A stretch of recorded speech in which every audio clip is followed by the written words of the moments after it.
Estamos de volta com o último bloco do Clube da Bola. Muitas mensagens chegando. Pode colocar na tela o 489-9191-4706. O Paulo. Olha de novo. Diz pro Heleno de Criciúma que o time dele é fraco sim. E afinal das 38 rodadas ele vai ver a posição do time dele e a posição do Avaí. Coloca uma risadinha o Paulo Oliveira brincando, pegando no pé. Muito saudável essa brincadeira no futebol. Faz parte, sem violência, sem palavrão, sem xingamento. A Gabizinha. Oi, boa tarde, Mancha. Também concordo com a Dona Rô. Figueira, jogai por nós. Estamos assistindo todos os sábados. Dá um beijão na Teodora e manda um pra nós. Gabriela Pingo, do bairro Jardim Cidade, em São José. Um beijão aí pra Gabriela Pingo, a Gabizinha, que tá ligada no Clube da Bola. Audiência qualificadíssima. Fátima de Chapecó, e meteu ali um raibão, um chapéu. Pô, ficou bem legal essa foto, hein? Estilosa. Boa tarde. Vai dar empate no jogo da Chape, 2-2. Abraço, Badá. Não tá confiando muito na Chape, postou no empate ali.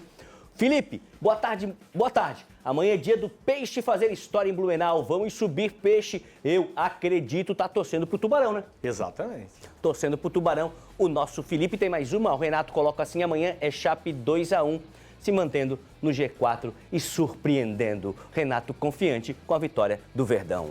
Vamos falar de Série D, 4ª Divisão Nacional. A Drica Evarini vai contar pra gente quanto tempo faz que o Jack não encarava um mata-mata decisivo. Joinville começa a caminhada na segunda fase da Série D amanhã, diante do Cianorte. Você se lembra quando foi a última vez que o Jack entrou em campo na Arena Joinville, sob o som da torcida para um jogo de mata-mata de Campeonato Brasileiro? Adolescentes sequer eram nascidos à época, porque essa partida histórica aconteceu há quase 14 anos e marcou o primeiro título nacional do Jack.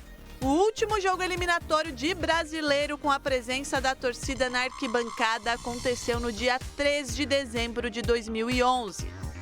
Naquele domingo, o tricolor conquistou o título da Série C, a sua primeira taça nacional, ao derrotar o CRB por 4-0 já no jogo de volta.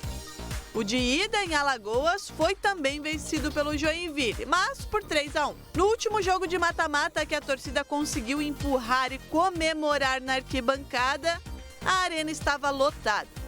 Foram mais de 19 mil torcedores que assistiram aos gols de Lima, Eduardo, Pedro Paulo e Gilton. Depois daquela comemoração, o hiato em uma partida eliminatória seguiu pelos próximos 14 anos.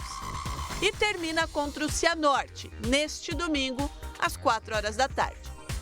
De lá para cá, o Jack disputou a Série B em pontos corridos, conquistando o título com o mesmo Emerson Maria no comando em 2014. A Série A em 2015, e quando voltou a ter quedas constantes de divisão, ou a competição era justamente no formato de pontos corridos, ou o time não avançava ao mata-mata. E quando garantiu vaga em 2021, os portões estavam fechados devido à pandemia. Já na Copa do Brasil, o último jogo de mata-mata com torcida na arquibancada foi no dia 19 de abril de 2017, quando o tricolor foi eliminado pelo Sport. O time catarinense até venceu a partida por 2-1. Mas, como havia perdido na Ilha do Retiro, a decisão foi para os pênaltis. E o Sport levou a melhor. Venceu por 4-3. Agora, o Jack volta a jogar uma partida eliminatória de Campeonato Brasileiro diante da torcida. Mas uma torcida desconfiada com o momento do clube, que vem de 5 jogos sem vencer e 2 derrotas consecutivas. Apesar do bom histórico do time atuando em casa, a campanha do segundo turno desta Série D acendeu um alerta no torcedor. Tá aí, bela análise da Drica Evarini sobre a situação do Jack e esse retorno à disputa de um mata-mata. Olha só, o quadro Me Conta a Sua História de hoje vai trocar uma ideia com o ex-zagueiro, o ex-técnico e atual gerente de futebol do Metropolitano, a lenda, o mito, o homem, Mauro Ovelha. Esse é fera demais, resenha boa. Pode rodar.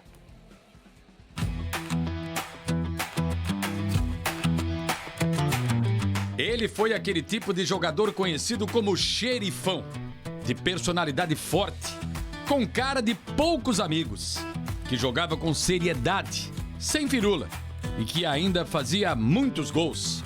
Um zagueiro artilheiro, que por conta de sua natural liderança, virou treinador. Sou o Mauro Graziel e sou o personagem de hoje do Me Conta a Sua História.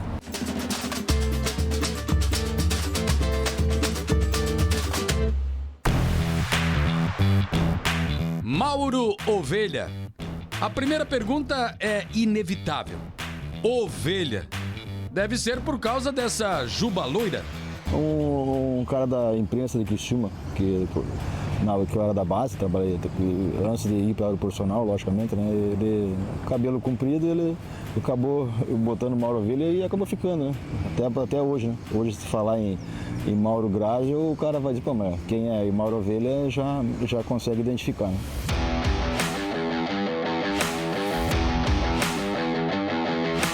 Mauro começou na base do Internacional de Porto Alegre. Saiu cedo e veio parar em Criciúma. Eu comecei na base do Inter e eu acabei nesse meio tempo, por querer disputar a Taça São Paulo, eu acabei indo para o Corinthians nesse meio tempo, para tentar fazer essa situação. Todo mundo queria na base, né, disputar a Taça São Paulo. E acabou na época, eu fui lá para fazer, lógico que você vai fazer teste no clube, né? Também quando eu saí do Inter, fui para lá para o Corinthians e depois disso eu acabei indo para o Criciúma e aí sim para fazer aí disputar a Taça São Paulo. Ele deixou o Tigre e se transferiu para Blumenau. Foi vice-campeão da segunda divisão em 1987. O primeiro título profissional da história do Beck. Também fez parte, no ano seguinte, do elenco tricolor vice-campeão da Série A. Você é novo, né? Eu sempre pensei em jogar, né? Eu tinha jogado aqui em 86 alguns jogos, mas nós tínhamos 8 zagueiros no profissional, né? E eu ia subir, mas eu ia ser o oitavo. E acabei vindo pro Beck, fomos muito felizes naquela época, a gente acabou sendo campeão da segunda divisão, lógico que veio alguns atletas junto, né? Tanto em 87, alguns vieram, e em 88 vieram outros também, que a parceria deu certo, né? Ovelha foi um zagueiro artilheiro. Seu forte era o cabeceio. Mas de vez em quando armava jogadas como essa e aparecia na frente com muita velocidade para finalizar. Em todos os anos, praticamente, que eu trabalhei em todos os lugares, foram feitos muitos gols, né? E talvez se fosse hoje, teríamos uma história diferente, né? Que você poderia ter muito mais ganhos em relação a isso. Mas na época não era bem assim, né? Não era essa divulgação, esse retorno em relação à mídia, não era da mesma maneira, né? Mas, particularmente, eu fui muito feliz naquilo que eu fiz em relação à minha carreira também. Atlético de Birama, Concórdia, Camboriú, Marcílio Dias, Metropolitano, Brusque, Joinville, Avaí e Chapecoense, onde foi campeão da Série A. Mauro comandou 9 times aqui no estado e ainda foi campeão da Copa Santa Catarina, da Recopa e bicampeão da Série B estadual. Fez sucesso, portanto. É jovem, tem só 57 anos, mas decidiu parar, dar um tempo e migrar definitivamente para essa função de executivo de futebol. Mas por que, Mauro, não continuou a carreira como técnico? Rapaz, é até uma boa pergunta. Tem muita gente que me questiona em relação a essa parte. Todo mundo sabe que eu podia ter continuado. Mas chegou um momento que eu pensei em relação a tudo, né, que eu tinha feito como atleta, como treinador, e eu pensei muito em poder ajudar nessa área aqui. O treinador, ele sofre muito por causa desse profissional aqui, e eu sei disso, né? A gente acaba quando você não tem um profissional que vai na retaguarda, você sofre muito. E eu comecei a pensar nessa parte, digo, vou começar a pensar mais nisso, vou me aperfeiçoar nisso, vou estudar para isso, e é isso que eu pensei quando eu, em 2021 para 2022, podia ter continuado, logicamente, com certeza, como você sabe, todo mundo, aí muita gente ainda me questiona em relação a isso, mas é o caminho que eu quero seguir.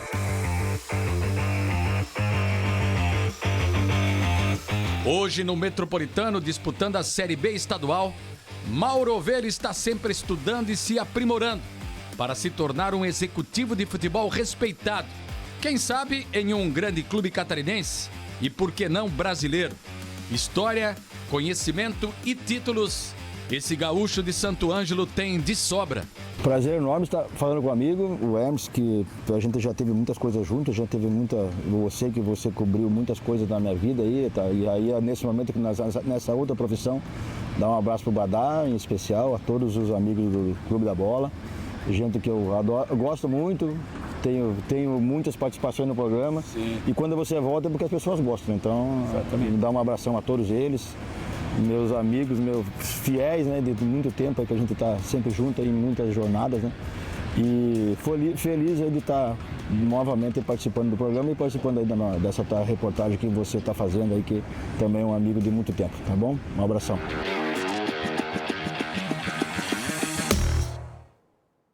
Duas feras, Emerson Luiz e Mauro Ovelha. Olha só, amanhã tem um jogaço na tela da NDTV Record. Ceará e Flamengo se enfrentam no estádio Castelão. O Flamengo tenta se recuperar da derrota para o Atlético Mineiro na Copa do Brasil. Já o Vozão tem um reforço de peso. O aeroporto de Fortaleza virou arquibancada.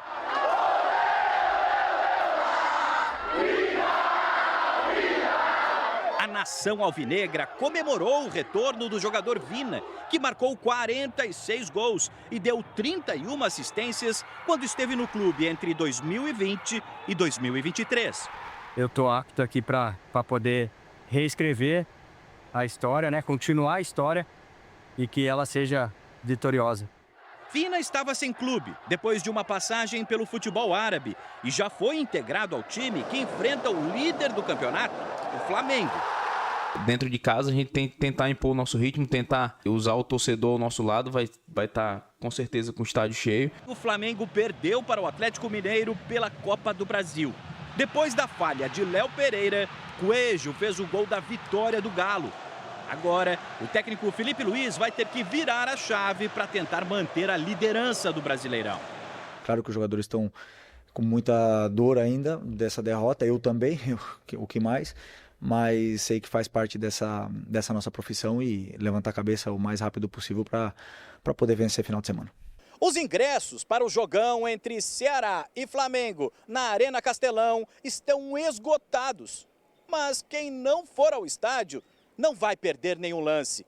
No domingo, a Record vai transmitir a partida ao vivo. A cobertura você confere a partir das 6 da tarde, também no R7 e no Play Plus. Valeu, ó, quando a resenha é boa, o tempo voa, estamos chegando na retinha final do programa. Emerson Luiz, para dizer que a gente não falou da segundona, 30 segundos, consegue dar um...